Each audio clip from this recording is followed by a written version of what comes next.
안녕하세요. 연애 박사입니다. 이번 시간에는 썸 탈 때 연락, 질문, 대화 주제 총정리에 대해 영상을 다뤄보겠습니다. 구독과 좋아요 부탁드립니다. 질문 있으면 박사님에게 댓글을 달아주세요. 사귀기 전 썸 단계에서 연애까지 이어지지 못하는 사람들이 상당히 많습니다. 왜 항상 뒷심이 부족해서 실패하게 되는지 의문이 많이 가실 것입니다. 오늘 그 부분에 대해 중점적으로 살펴보겠습니다. 썸 탈 때 연락. 썸 탈 때 연락 당신은 어떻게 하고 있는지, 왜 항상 썸에서만 끝나게 되는지 알아보겠습니다. 그 원인은 연락 문제가 거의 대부분입니다. 썸을 타고 연락을 주고받다가 상대방이 흥미를 느끼지 못하거나 무언가 마음에 들지 않으면 관계를 진전시키지 않는 것입니다. 가장 큰 문제점은 연락 빈도입니다.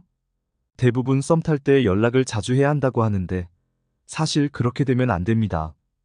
연락을 최소화하면서 만남까지 유도하고 거기서 본인의 진가를 드러내야 합니다. 하지만 보통 연락에 힘을 많이 줍니다. 그러다 보니 썸녀 또는 썸남이 신비감이나 긴장감도 떨어지고 이것도 저것도 아니니까 당신을 떠나게 되는 것입니다. 연락을 많이 하는 게 중요한 것이 아니라 잘해야 하는 것입니다.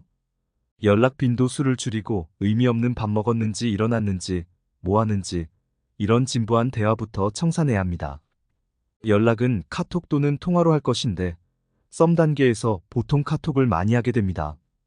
통화까지 할 정도면 진전이 많이 되었고 만남을 통해 빠른 승부를 보셔야 합니다. 중요한 것은 연락을 최소로 줄이고 만나서 데이트까지 연결하는데 집중하도록 합니다. 상대방도 본인이 마음에 들면 데이트에 응할 것입니다. 연락하는 것에 너무 에너지를 쏟지 말고 본인에 대한 신비감, 설렘, 기대감을 유지한 채 만나서 좋은 매력을 발산하고 그 이후에 고백을 통해 연애까지 가는 방향으로 나아가야 합니다. 썸 탈 때 질문. 썸 탈 때 질문은 아침, 점심, 저녁 먹었는지 물어보지 마시고 차라리 근황이 그렇게 궁금하면 일은 끝났는지 오늘 중요한 행사가 있다고 했는데 잘 마쳤는지 그런 것을 질문하는 것이 낫습니다. 많은 질문, 연락, 카톡은 지양하는 것을 추천드리고 썸 탈 때 질문은 언제 시간이 되는지가 중심이 되어야 합니다. 썸은 무조건 만나기 위한 수단으로서 이용해야지 그것이 중심이 되면 안 됩니다.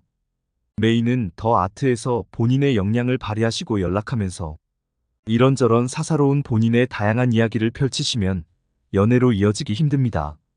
썸 탈 때 대화 주제. 첫째, 썸 탈 때 대화 주제로 가장 좋은 것은 상대방과 나와의 관심사가 같은 분야가 제일 좋습니다. 만약 등산을 좋아한다면 함께 이야기를 나눌 수 있고 전시나 공연을 좋아한다면 그것에 대한 본인의 아는 지식을 공유하면 됩니다. 상대방이 뭐 하고 있는지, 식사는 했는지, 잠은 잤는지가 중요한 것이 아닙니다. 둘째, 현재 이슈가 되고 있는 주제도 좋습니다. 현재로 예로 들면 영화 파묘가 개봉되었는데 이 감독이 만들었던 곡성 재밌게 봤는지 이번에 벌써 100만을 찍었는데 기회되면 보고 싶다는 이야기를 하면서 데이트로 유도하는 것이 스킬입니다. 셋째, 일 끝나고 쉴 때는 무엇을 하는지 또는 취미는 무엇인지 물어보는 것이 썸 탈 때 대화 주제로 좋습니다. 이것을 통해 썸남 또는 썸녀의 관심사나 취미도 알 수 있고 나와의 공통점을 찾을 수 있기 때문입니다.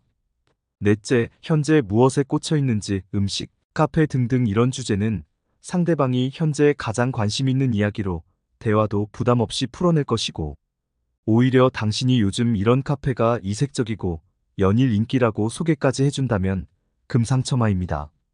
이상 마치겠습니다. 연애 박사였습니다. 모두 건승하시고 구독, 좋아요 부탁드립니다.